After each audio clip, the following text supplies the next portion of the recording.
Hello, good morning students. Welcome to our video, and we have a video today, class 8 subject SST and our history portion. And in that students we are taking today our chapter number 6, the revolt of 1857. Students, before I start this lesson, I have some words, some explanation for you. And in that, our first word is indigenous. What is the meaning of indigenous? That means native. That means if you see in Hindi, अपने देश का, indigenous. Okay, this word, words are going to come in our next para. So that's why I am explaining firstly all words. Next students, there is word peasants revolt. That means किसानों का विरोध या जनता का विरोध. Okay, revolts of farmers against exploitation of British. Now students, oppressive. If you see the meaning of oppressive in Hindi, that means damankari. Okay, oppressive. This declining policy. And then RWE and ING. That means struggling. That means sangharsrat. If you see in Hindi, sangharsrat.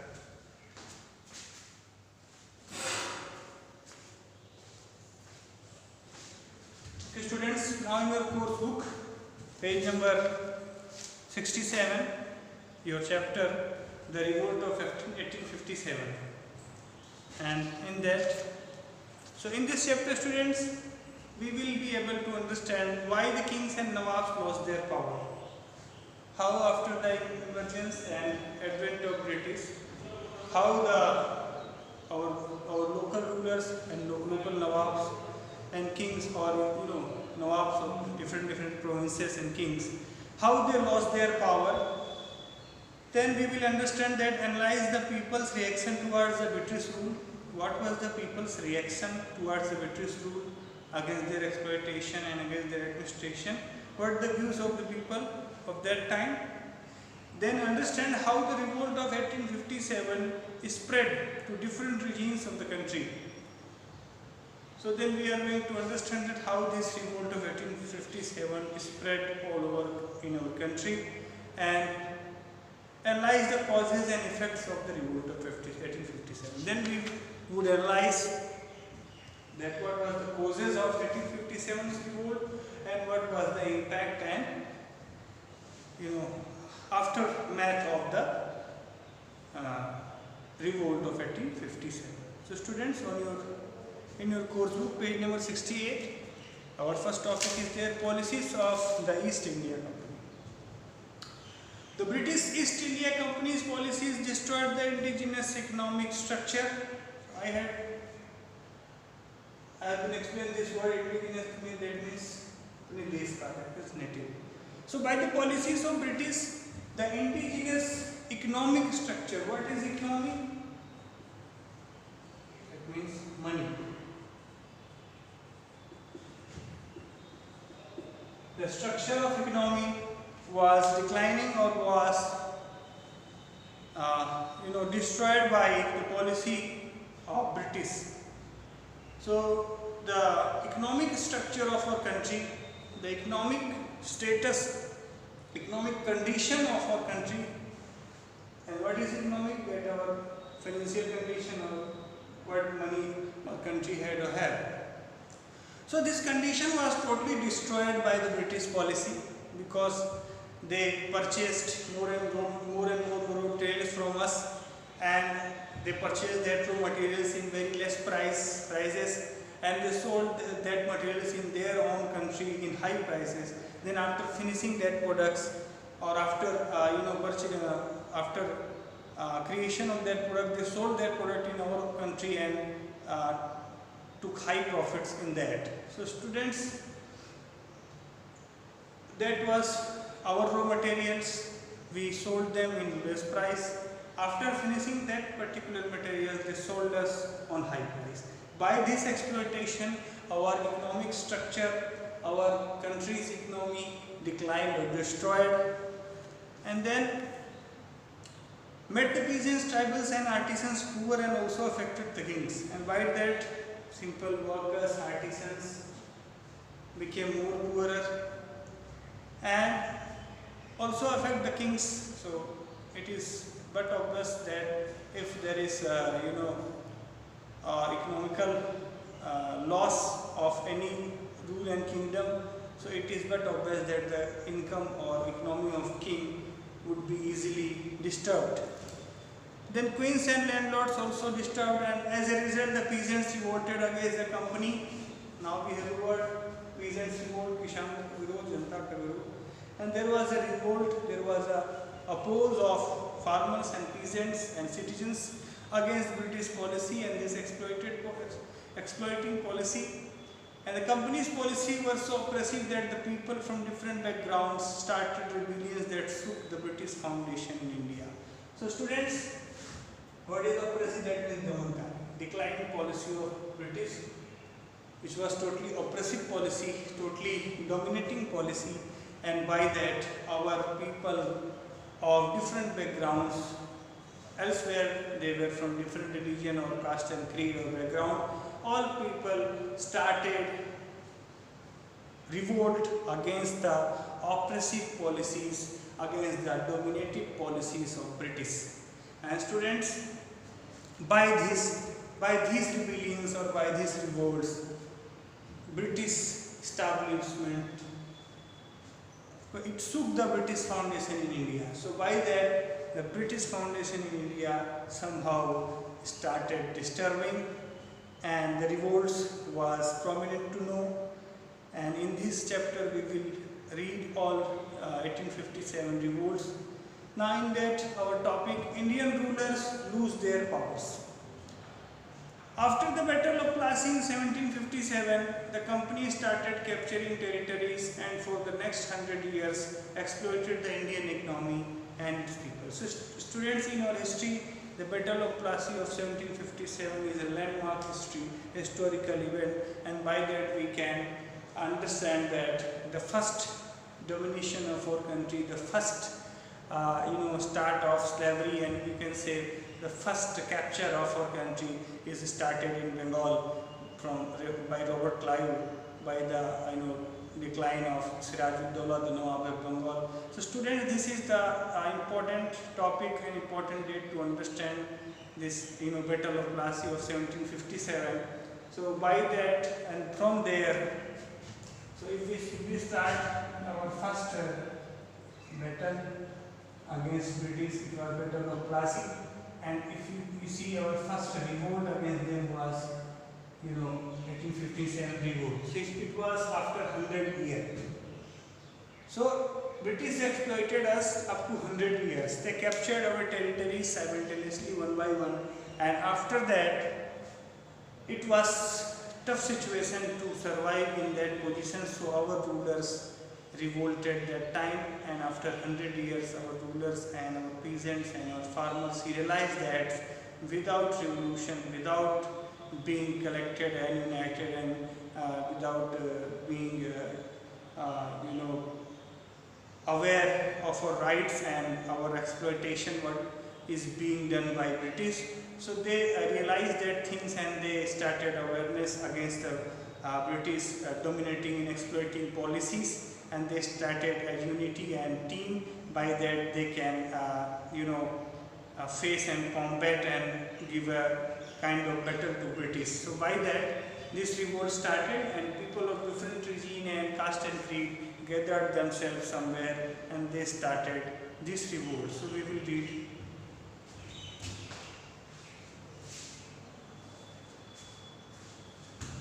Okay students, so the Nawabs and Rajas who once had power gradually lost their stature and honor. So after this Battle of Plassey, British started capturing. First they captured 3 villages of Bengal, then they captured 24 Parganas of Bengal in the rule of Mir Jafar, and after that they by the permanent settlement they captured Bengal, because in permanent settlement they started taking all revenue of Bengal, Bihar, Odisha by this permanent settlement, and this was fixed revenue according to the land and area. so it was taken by British. So they started becoming more powerful in both condition, in economical condition also, and they started to become powerful in military and in army, in all factories. So by their economy and power, they started growing, and by that the rajas and kings of our countries started declining and started losing their power and status and stature. Students, there is a word stature, that means position. So all stature and honor and position and respect which they were taking from British or in government, they were totally declined and deposed by that.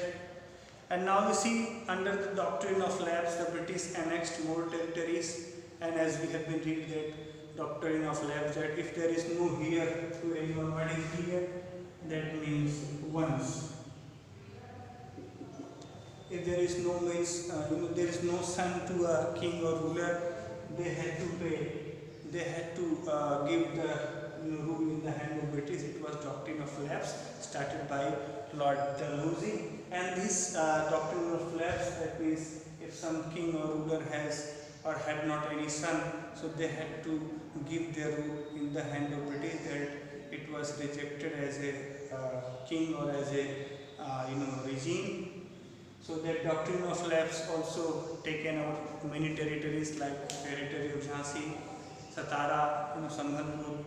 So if we talk about the doctrine of lapse, the British annexed more territories. Rani Lakshmi Bai, the queen of Jhansi, also lost Jhansi to the British under this doctrine. And as we know, our important territory of Jhansi is also lost in the hand of British. Only because of this doctrine of lapse, because Rani Jhansi had not any heir or once, and that is why she had two ways. Elsewhere she can she could give the old Rajyan kingdom, or elsewhere she can give her all stature and honor and kingship and state province, and either she had to fight. She decided to fight, and she revolted against this system, and with her adopted son Gangadhar Rao, she took her adopted son and tied him with her and started fighting with British, and many British soldiers were wounded and killed with the sword of Rani Jhansi. And it has been also written by Mahadevi Verma in Hindi, खूब लड़ी मर्दानी तो झांसी वाली रानी थी. So this is today prominent memory, and we can memorize this and repeat this and revise these things. So if we talk about the doctrine of lapse theory, it was Jhansi which was captured in first hand, and then we move on, and then there was British also seized Awadh in 1856, citing that it was mismanaged by Nawab Wajid Ali Shah, and the British ended the reign of Mughal Empire by sending the last Emperor Bahadur Shah II to Burma in 1858. So students, then after Bengal there was a prominent area, a prominent province, Awadh. Wajid Ali Shah was also a prominent ruler, but citing mismanagement, or there was an allegation of mismanagement on Wajid Ali Shah, and they deposed him. British deposed him as a ruler of Awadh, and then in his turn and number we see there was last Mughal emperor on the throne of Delhi, Bahadur Shah Zafar II, and Bahadur Shah II was last ruler of Mughal, also declined by British, deposed by British, as they thought that they would not survive any Mughal ruler now. So the British ended the reign of the Mughal Empire by sending the last Emperor Bahadur Shah II to Burma in 1858, and Lord Canning, the British Governor General, declared that Bahadur Shah II would be the last Mughal king, and his descendants would not be recognized as king. So they allowed that after Bahadur Shah II, no king would be recognized as Mughal king on the throne of Delhi. So Mughal Empire ended by the hand of British in 1857, and this was the also major cause or major reason of British revolt. So Bahadur Shah also revolted against British, although he was in jail in Burma, but by the court meeting and court dated of Bahadur Shah, he appealed and brought his side as innocent, and his words recorded in court made our peasants and our leaders and small rulers motivated and excited to make revolt against British. Now students, we move on, and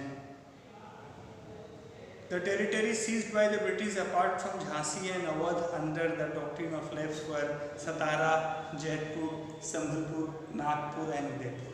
So these territories were also captured on behalf of doctrine of lapse, with the help of doctrine of lapse, and by these rulers, peasants, kings and Mughal rulers, last Bahadur Shah II, all thought that we have to do fight for our freedom, we have to make stoppage on the exploitation of British, and that is why these revolts emerged. Students, condition of peasants and sepoys. In the villages, peasants and zamindars were reeling under the burden of high taxes and inflexible revenue policies. When the zamindars failed to pay revenue, their lands were auctioned. The peasants were caught between the zamindars and the moneylenders. When the peasants failed to pay their debts, their land was seized by the moneylenders, ultimately forcing them to become bonded laborers. The Indian sepoys who were employed in the company army were also unhappy with the British. They were paid low wages, never promoted to higher positions, and never given any allowances. Moreover, the Indian sepoys were not in favor of overseas service, as it hurt their religious sentiments. Looking at their objection to go overseas, the company passed a new law in 1856 which made overseas postings compulsory for all the sepoys. Also, many sepoys were peasants too, and their anger intensified when they saw the deteriorating situation of the villages. What is deteriorating? That means degrading. Deteriorating. That means degrading. You have heard a word upgrade. That means to grow and to evolve. And what is degrade? That means to decompose, or if the situation becomes more worse, more bad, that means degrading or degradation. So students, position of farmers, peasants was degrading, was becoming lower and bad, and the zamindars, Indian zamindars were there, but if they were not able to pay revenue, they had to, and their lands were auctioned. By that, some zamindars also became poorer, and the peasants were caught between the zamindars and moneylenders, and peasants were caught between zamindars and moneylenders. There was a pressure on zamindar to grow more and more crops, at the same time taking revenue from them, and the loan which is taken from moneylenders is also or was also had to pay. So it was some kind of dilemma, some kind of mixing situations for our farmers, that they were forced to become bound laborers on their own field, because if they were not able to pay their taxes or revenue. And this situation was also in army and police of British. If there were some Indian and Hindu and Indian people in army, so they were not allowed to get any promotion, any further facilities, and to go outside and overseas service or to go service in abroad was also hard. So Indian did not want to go in abroad, but in 1856 British passed a rule that it is compulsory to go to every Sipahi to go in abroad or foreign country for duty. So this was also a cause of anger, that Indian did not want to go for duty in foreign country and abroad. So, and they were also peasants and farmers. So in both situations, as being an army man or as being a farmer, they had to pay exploitation of themselves, and there is why revolts started, and these all reason and cause were there.